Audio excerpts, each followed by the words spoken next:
So we are now recording. You might have heard that voice. So now recording. Got it.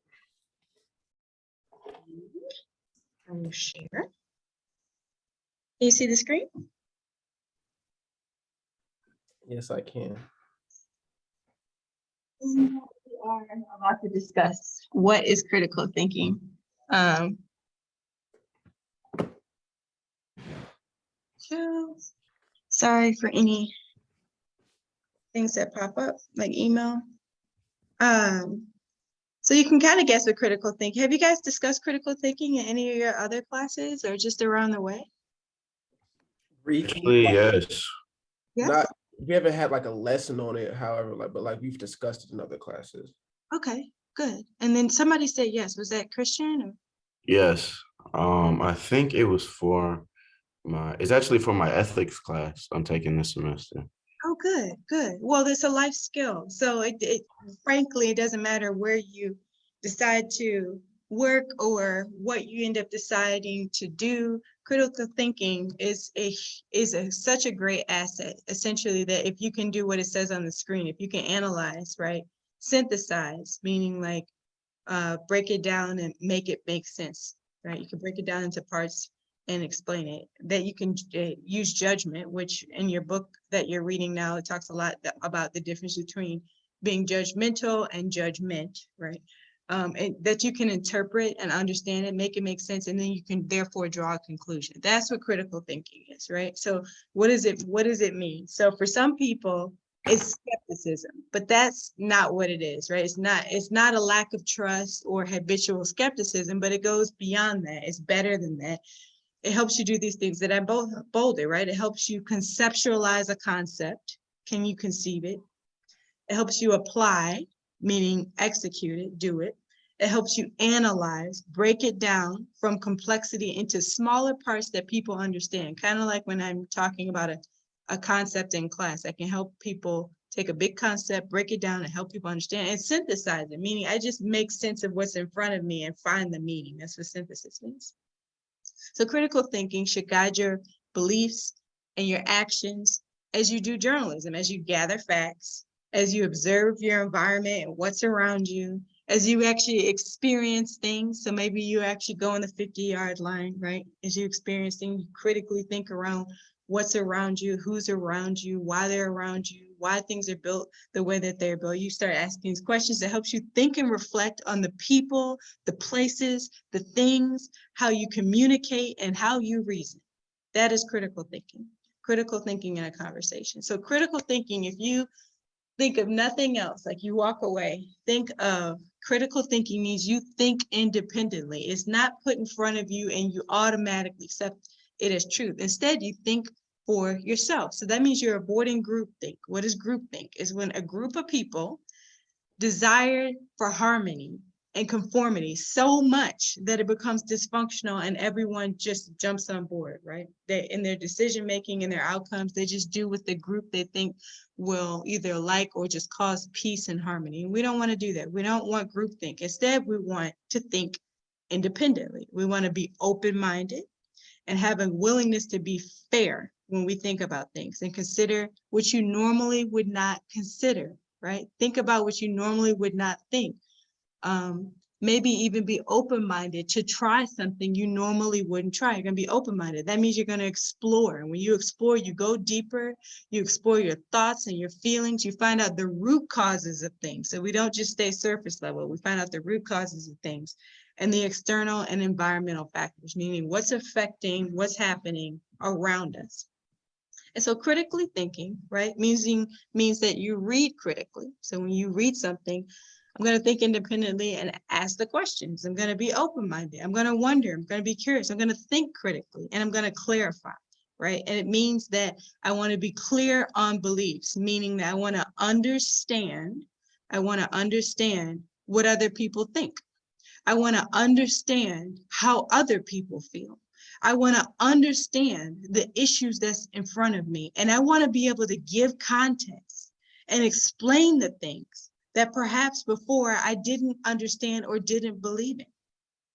I won't blur the line between what is fact and what is story, but I take the time to critically think and understand.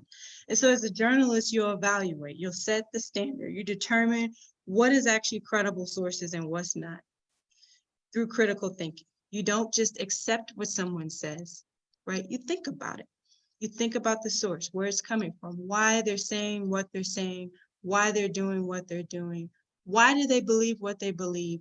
What was the beginning of their belief and what led them to there? What happened in the past? What happened currently? You start asking these questions. So that means overall, when you think independently, you break the habit of assuming. We no longer assume as journalists. You look to prove and disprove your own ideas, even if you believe it, even if you think it, you look to disprove your own ideas and you question the framing, meaning how you set up, how you think about your own questions. You question how you frame your own ideas.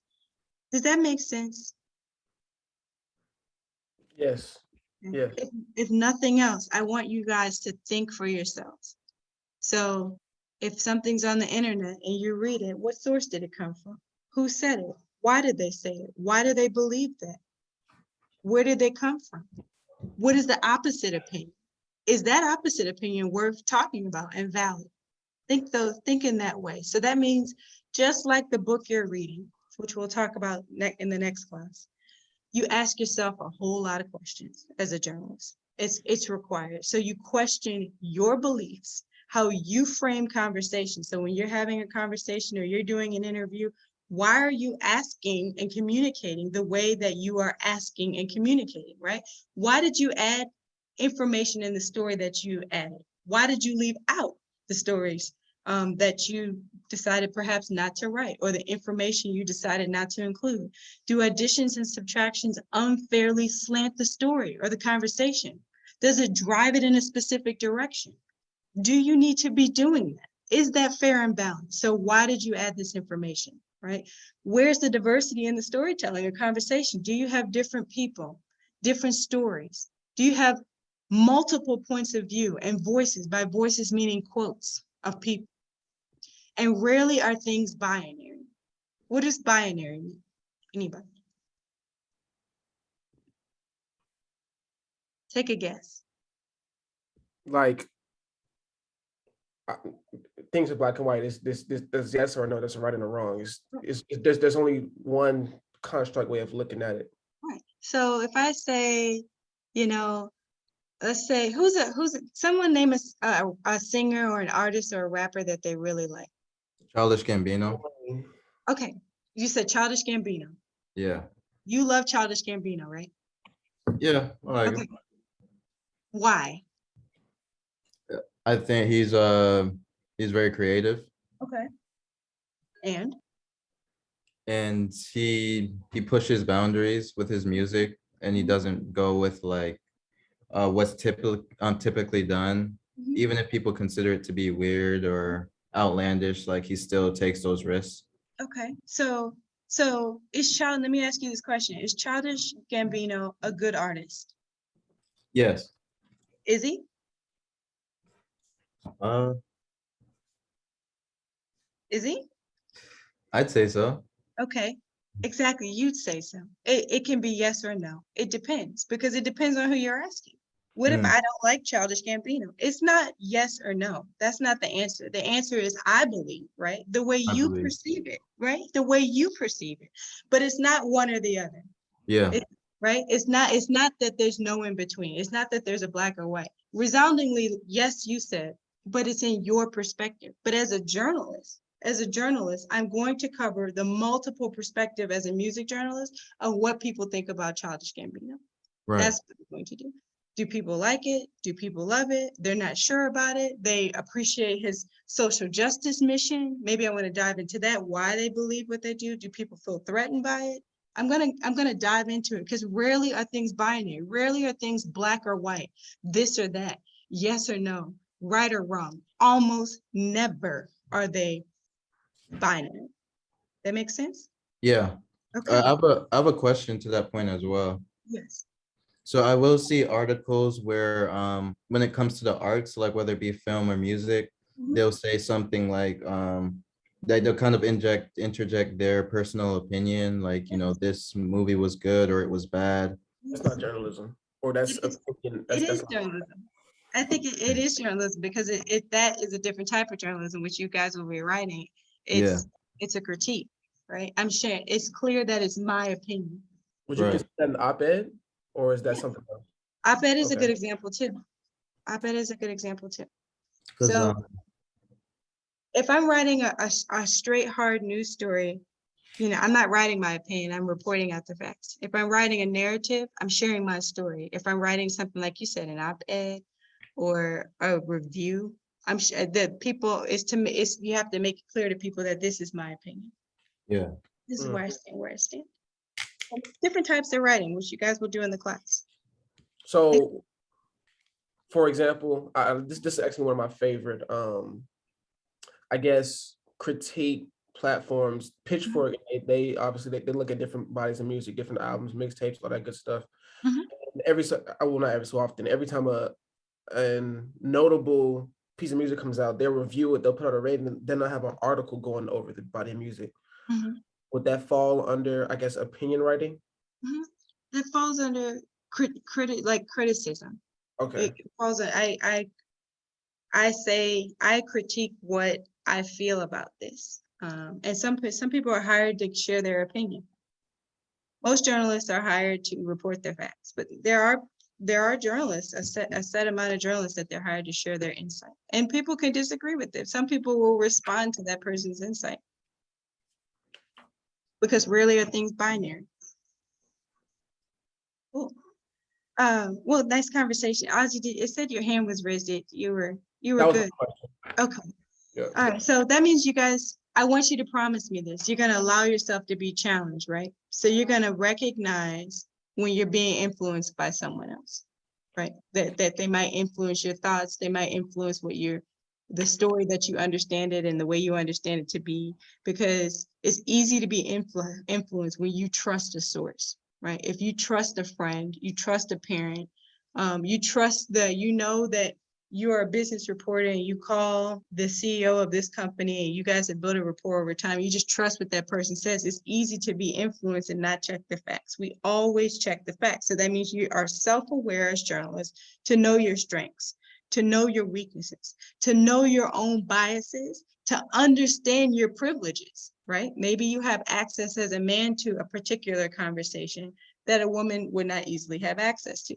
Maybe you have access to a conversation or even a job because you're of your youth. Maybe someone assumes you're a digital native and they're more quick to hire you than they are somebody in their 50s to do a job that focuses on digital, right? So you know your strengths, you know your weaknesses, your biases, your privileges, you understand externally what's happening around you. You dig into the context, meaning I understand the details and why something is shaped. I understand what's around the story, what's around that person. I understand the context.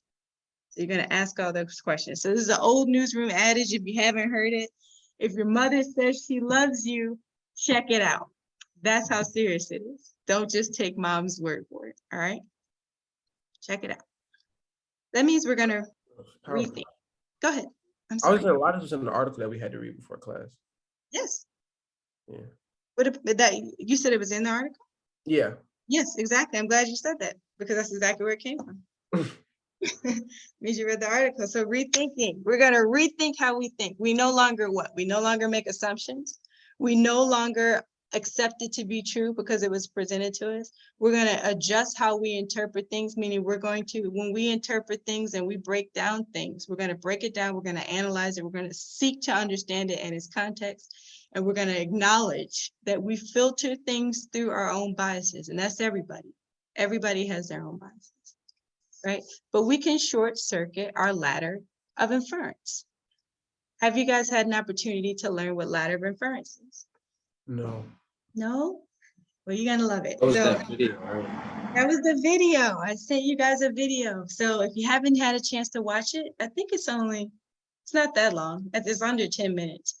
But we'll go over the concept. If you haven't had a chance, go back and watch, take a look at my email and take the opportunity to watch this video because it talks about the ladder of inference. This is closely connected to assumptive thinking, right? And so I said when you critically think, we no longer just make the assumptions that we just quickly assume. So I'll break down this concept for you. So it'll probably make it even easier if you watch the video or watch the video again. So Harvard professor Chris Argyris, you may have heard of him, developed this thing called the ladder of inference. And why did he develop this ladder of inference? It was a theory.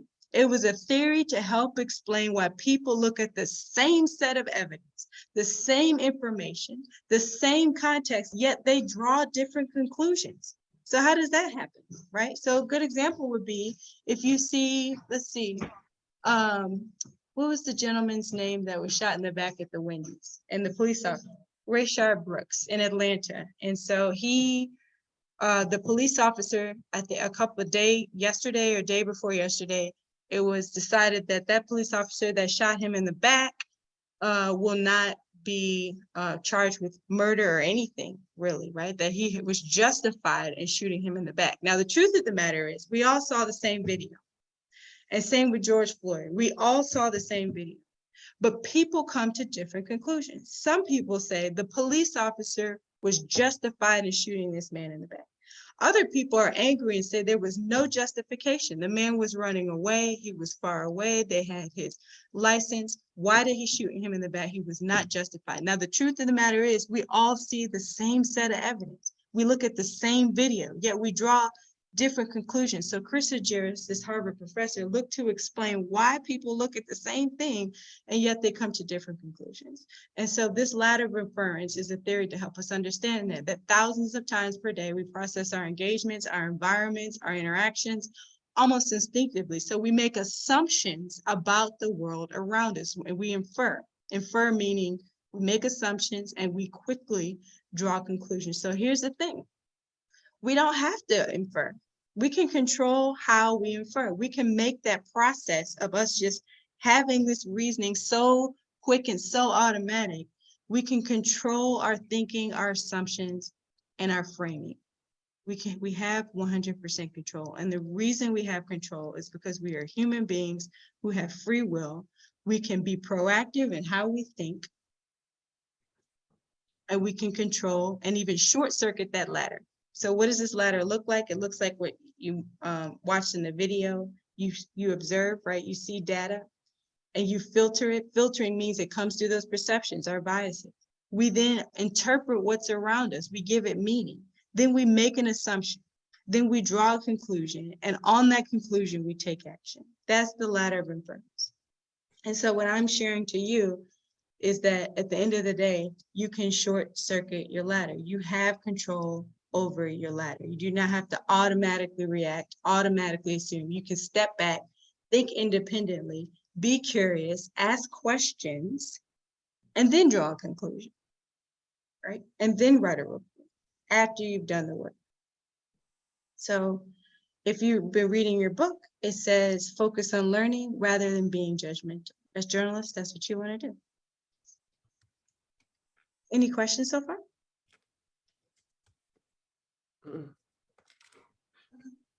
So critical thinking, a huge tool for critical thinking is asking questions. So I'm connecting the two for you.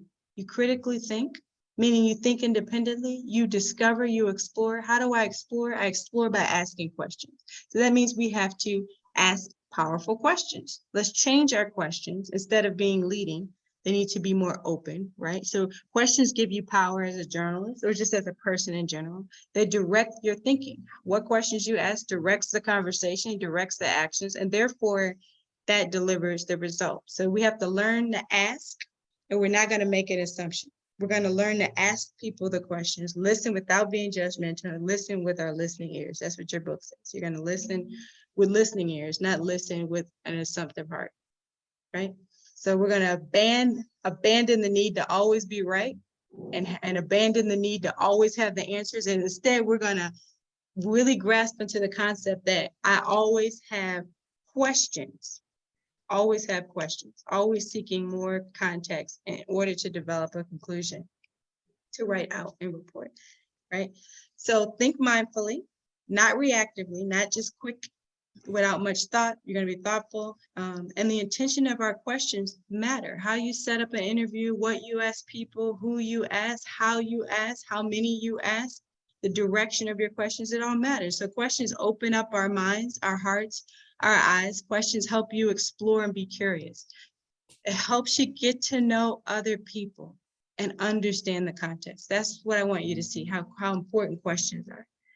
And questions shift. They shift from fixed opinions. Childish Gambino is obviously an excellent artist, to I believe that Childish Gambino is an excellent artist, and this is why, right? We're going to leave out easy answers, and we're going to instead use curiosity and thoughtful questions.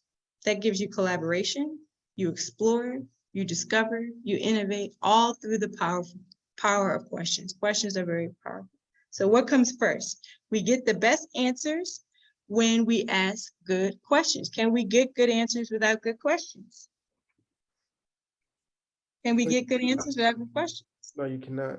You cannot. You have to have good questions in order to get good answers. Wonderful.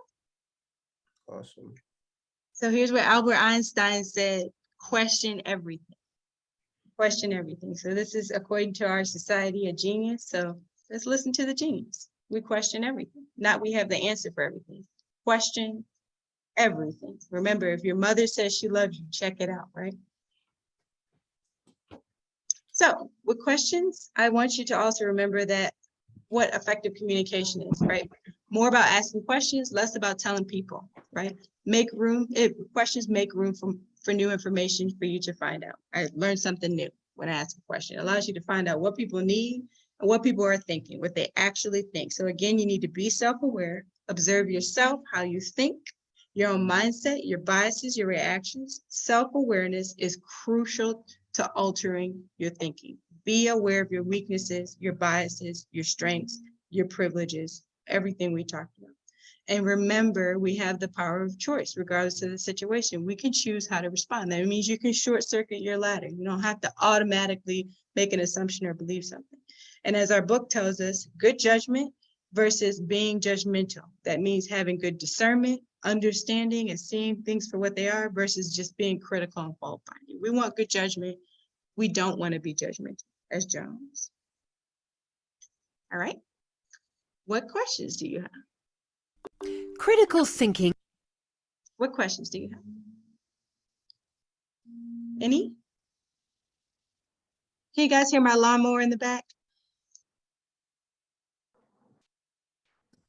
Not really. Not really? Okay. Not really. Could you hear the video when it played for 2 seconds there? Yes. Great. So Yeah, we're I gonna, heard it.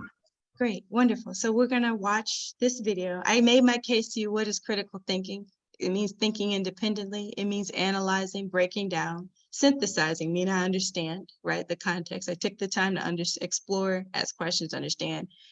And then after that, I draw my conclusion. That is critical thinking. Break it down, right? So let's see what this person says is critical thinking. Critical thinking is all about asking questions. The right questions. Questions that help you assess both the meaning and the significance of claims and arguments. Building these skills and applying them in your life makes it easier for you to assess evidence, evaluate arguments, and adapt your thinking so you stay switched on and engaged in different situations. Critical thinking involves stepping back from a situation to enable you to see all the angles before making judgments or taking decisions.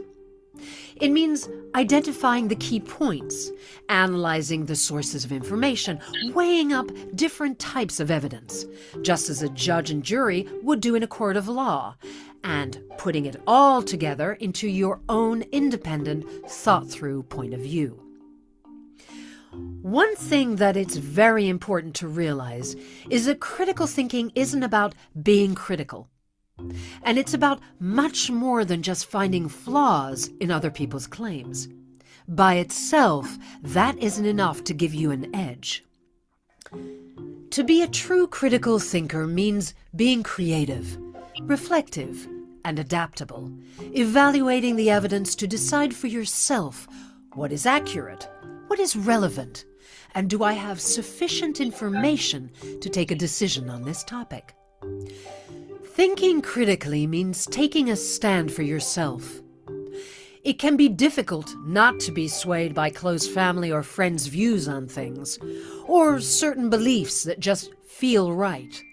But learning how to use these higher order thinking skills can help you to feel much more confident in your own opinions and conclusions. Critical thinking is also about a sense of discovery and excitement. Not only about learning, but evaluating arguments to see how they stand up, and filtering for yourself what resonates as right or wrong. By using these techniques, you'll find yourself becoming a clearer, better thinker. McCat. Came from a cat, obviously. But yeah, I thought that this video kind of synthesized, or just made sense and streamlined everything we just talked about with critical thinking. She talks about analyzing, thinking for yourself, understanding your influence, and you can be swayed by other people, understanding who are your sources and where you get those sources and where they came from, about thinking deeper and being curious and being creative. So all of that, critical thinking. So anyone know where I got this word from? Ad hominem?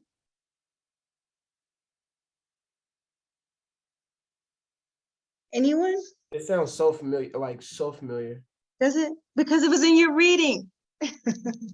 Ad hominem. So the reason why I have this word up here, I want you to remember it, and I'll send you this lecture after, just like I did the other one, is that when you critically think and you make critical arguments, I want you to not use ad hominem. Ad hominem is basically directing your argument or criticism at the person rather than the position that they're maintaining, right? So if you like Childish Gambino, and I Isn't said, that a form of a fallacy? An ad hominem? Isn't that a form of a fallacy? Ad hominem? a fantasy, Uh, fallacy, yeah, Fallacy, yeah. fallacy. Oh, that's a good fact. That's hard thinking.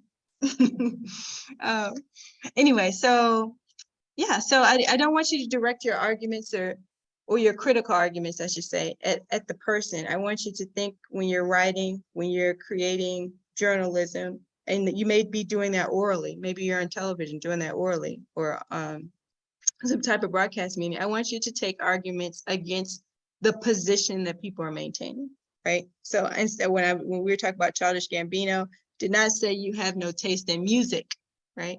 I could say why I believe Childish Gambino is a good artist, why I believe that Childish Gambino could be a better artist, or I'm not quite convinced that he's the greatest artist. I actually do believe, by the way, he's a good artist.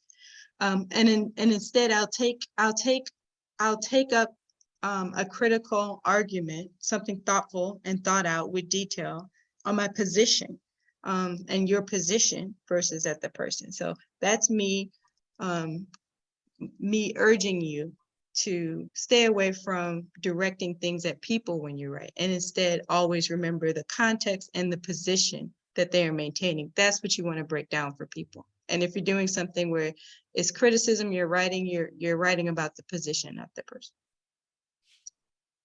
Okay. I'm sorry. So Thinking Fast and Slow, Daniel Kahneman. Has anyone heard of this book by any chance? I think you have a hand, Professor. Oh, I do. Oh, yes, here, go for it. I can't wait. I was trying to catch you in between the slides. No, please. We'll go back to it. I was just it's not about, it's slightly unrelated, but I have the 20th edition of the book. I was wondering if that was okay, because I know it said they had the 21st edition. Which book? You're talking about our class book? Yes. There's only 4 editions. Wait, am I tripping? Oh wow. I think I am talking about the wrong book. Okay, so I was looking for the book just now and I got the wrong one. My bad.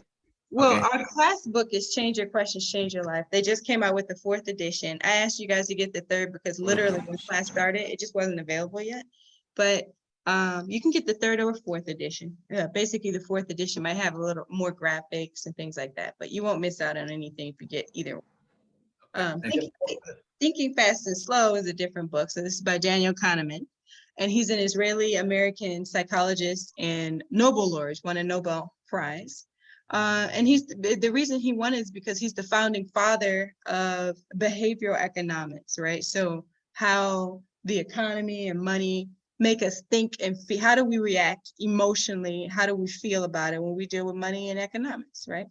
And so his work influenced how we see thinking, how we react, how we make decisions, how we take risk or don't take risk, and even happiness. So he is huge. And if you do Google the book, Thinking Fast and Slow, it's a really thick book, but it's a good book if you ever have some time. But this is the main concepts in front of you. I want you to take a look at. He talks about two types of ways of thinking: system one thinking and system two thinking.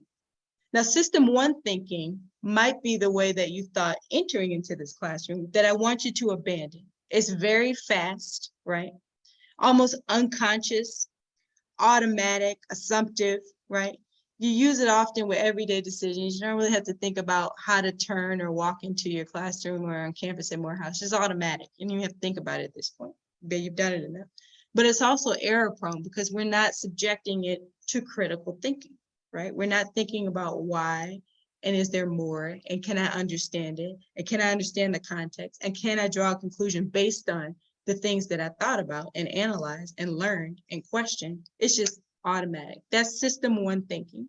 As a journalist, I want you to turn to system two thinking. In the book, he talks about system two thinking, and that's slower, but you're more aware of it. You're conscious of it because you made an effort, and it helps you make more complex decisions and even more understand complex concepts, like we said before, and break it down, analyze it and break it down to make it make sense. And that is a much more reliable way of thinking. So when you approach, for example, some of the assignments that you'll have in this class, you'll get to interview a journalist, you will critique a piece of media, you will write news stories in newsletter format. Use system two thinking. Think about what you're writing, why you're writing it, why you chose to include what you chose to include, why the first sentence was the most important enough for you to make it the first sentence, what pieces of data should you have it, where did the source come from?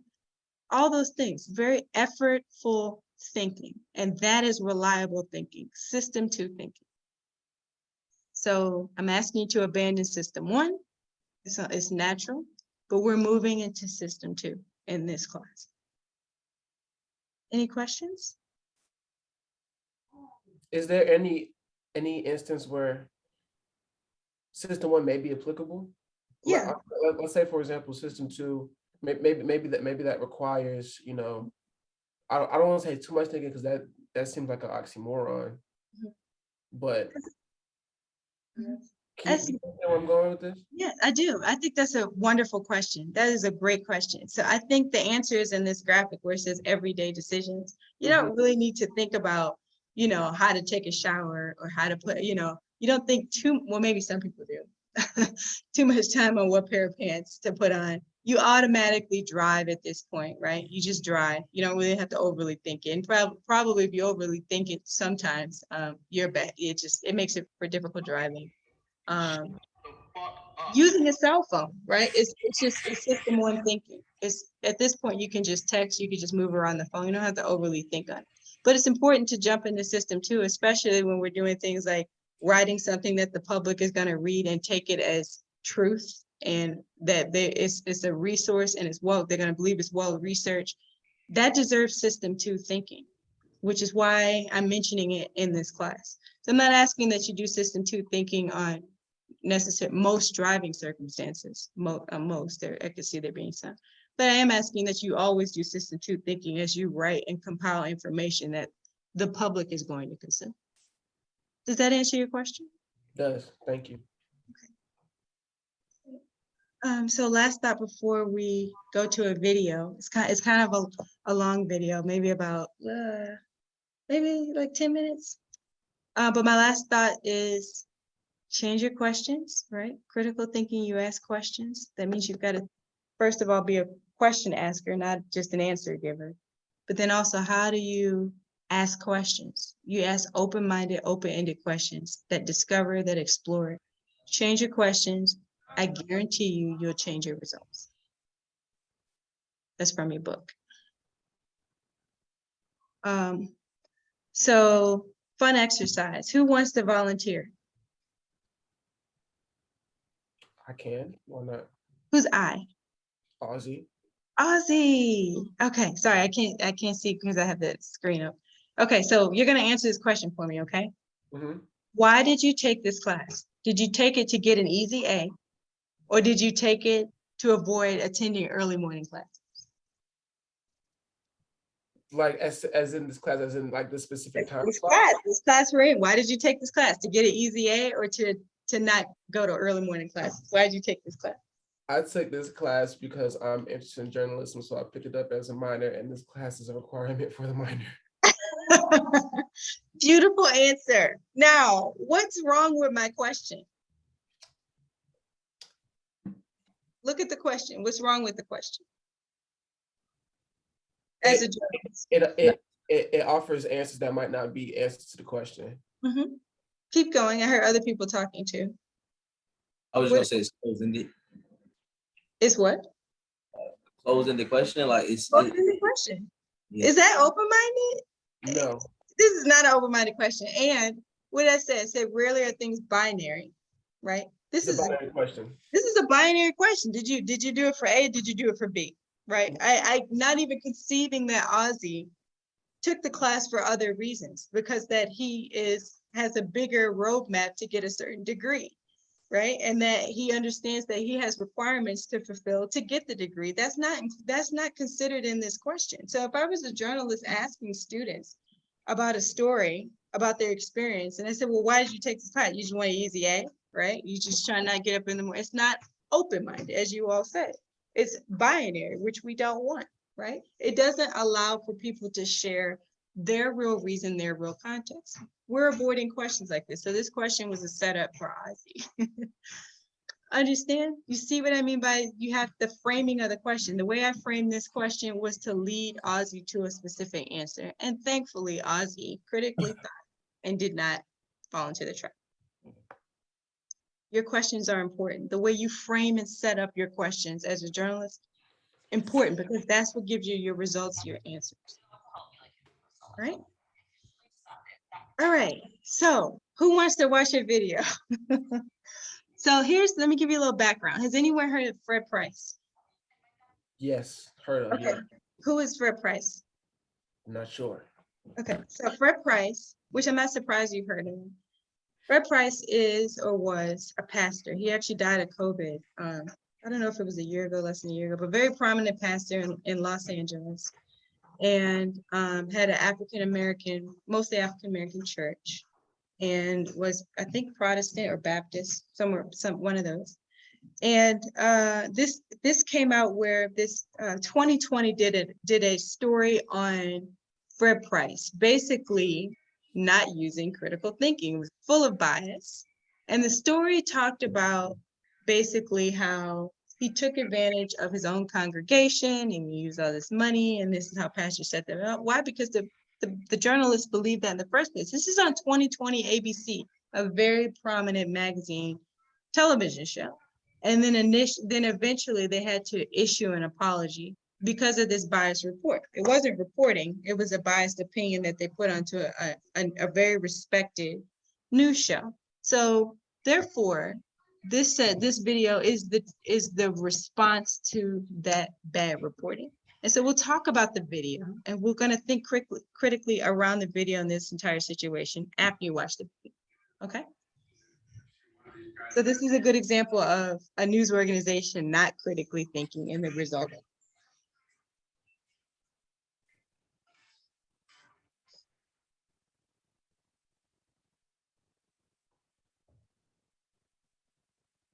The last thing that Dr. Frederick Price and his congregation expected was a false and misleading ABC News story about their ministry.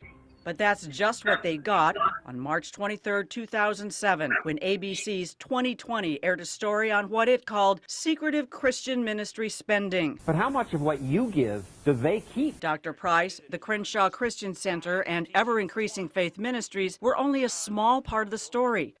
But that small part was a complete falsehood that shocked and outraged the congregation. Angela Evans is president of Crenshaw Christian Center and Dr. Price's daughter. I could have never imagined that they would do something like what they did. I mean, it's really, it's unbelievable. It's really like, you know, pinch me in my sleeve, you know, am I going to wake up? Is this a nightmare? Because really it's really devastating. Over a period of 3 decades, Dr. Price had built the church from nothing to a congregation of 22,000 members. The nationally syndicated Ever Increasing Faith television program, which has aired for 29 years, and compassionate missions to several of Africa's poorest communities. The crown jewel of his ministry is the 32-acre Crenshaw Christian Center and the massive Faith Dome, where 5,000 parishioners gather for Sunday service. God sent me to the people that need it. You know, you don't need to go to tell well people that they're well. You need to go to tell sick people they can get well. Well people are already well. So our people, as African Americans, traditionally in this country, have been put down economically. And it's not just a message for them, it's a message for everybody. It raises everybody's sights to a higher level. The 2020 story questioned whether the leaders of some large Christian ministries secretly misspent their parishioners' donations on themselves. Dr. Price and his staff were shocked. They openly shared the church's annual budget with the congregation. They were offended not only by the allegations of greed, but by the implication that material wealth is vulgar. This was the complete opposite of the message of hope and prosperity that Dr. Price had brought to his largely African-American congregation, where so many had experienced oppression and discrimination in their lives. It's not in theology, it's not in denominationalism, but it is in the Bible. I mean, I can go to the scriptures and quote scripture after scripture after scripture that shows us it is God's will for us to materially prosper. In my own ministry and in others that teach along these lines, we've been telling people we're always going to have opponents because Satan is going to fight us tooth and nail so we can keep everybody poor.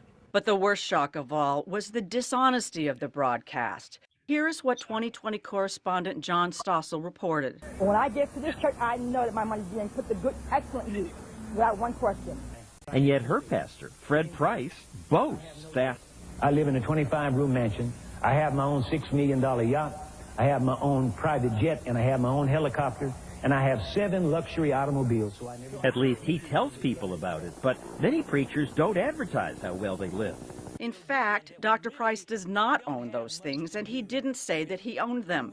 His words were part of a sermon about how a person can have many material things and yet live a spiritually bankrupt life. Here's what he really told his congregation. Well, I was pointing out that there is such a thing as bad success. And I was telling you about what bad success was. I said bad success is I got $25 million in my financial statement, free and clear. I have no debt. I live in a 25-room mansion. I have my own $6 million yacht. I have my own private jet, and I have my own helicopter. And I have 7 luxury automobiles, so I never get bored having to drive the same car more than once in a given week. Rolls-Royce, Bentley, BMW, Maserati, whatever turns you on. However, with all of that, which normally all of the financial reviews would call me successful. But while all that's going on, my wife's making out with the gardener. And the cat raped the canary this morning. All of my children are on drugs, and I really don't know who my friends are because I don't know if they like me or like what I can do for them because of my money. And I can't eat a decent meal and keep it down because my stomach is so full of holes from worrying that I can't keep any food down. Friend, to me, that's bad success. I feel like telling John Stossel, shame on you and shame on ABC News for portraying my pastor in such a false light. At a minimum, I feel it was a reckless disregard for the truth. And for it to be done so maliciously, that's what really got me. It was no attempt to gain the truth in any way. Over the years, they've built up what I thought was an excellent reputation for reporting neutral journalism. And now they've sunk to the level of what I might expect to see in the checkout line at a grocery store. It's appeared to me to be deliberate because we know the resources that they have, and they could have taken it a step further and determined whether or not the information that they received was correct, and they didn't do that. The inaccuracy and apparent dishonesty of the 2020 broadcast brought a swift and angry response from CCC church members and friends. Hundreds sent emails to ABC News. ABC published an apology and correction on its website, but CCC felt it didn't come close to repairing the damage that was done. After the church demanded an on-air correction, ABC broadcast a brief apology that included this. We'd used this quote out of context, and for that we apologize to Dr. Price and the Crenshaw Christian Center. And we apologize to you if we misled you. Neither the Price family nor the church leadership felt ABC had rectified the harm done to Dr. Price's reputation. Dr. Price's daughter, Cheryl A. Price, is Executive Vice President of the Fellowship of Inner City Word of Faith Ministries, an association of inner city ministries founded by Dr. Price. People who don't know or who are watching from TV, they may not have as much interaction with Dr. Price to know, of the things that he actually has, because he is very transparent and he shares everything. Sometimes our family thinks, oh, gee, you just tell all of our business, Dad. But, he's an honest man, and he always says what you see is what you get. And that's the truth. Okay. Okay. So actually, I am going to stop sharing my screen just to chat with you guys a little bit. Can you see me? Yes. Okay. So here's that video, right? So we know, I want you to see that 2020 did do wrong, right? When it comes to journalism, they took a biased opinion and they spread it. I want you to analyze collectively the video that you just saw, right? Tell me what you think about the video, critically thinking. What would be one of your first thoughts or one of the few thoughts if somebody gave you that video? It was in response to the 2020 report. What would be your first thought as a journalist? Oh, why? Why would 2020? I expect as 2020 as somebody would have at least it sounds like a respectable platform. It is. Why would you put so they used the clip, but they didn't use the full clip and they didn't show what he was fully actually talking about. Right. I'm 2020, either I'm blatantly lying or I just wasn't keen enough to pay attention to detail. So Yeah. Why is there that kind of mishap? See, those questions are great because if you were the executive producer, which is the head of a show in TV, you would have asked that before that ever aired when that video came out. Why? You would have wanted to know more, ask more questions. Also, on the video you just watched, what did you think about the video you just watched? If I was a journalist, and I know that 2020 did wrong, I know, or they say they admitted they did wrong, they took it out of context, they put the apology on the air. But this video that you just watched was not from 2020. This video was from the church. Do you have any thoughts about the video from the church?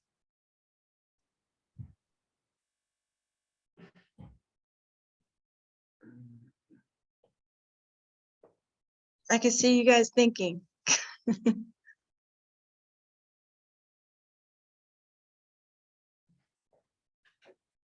Anyone?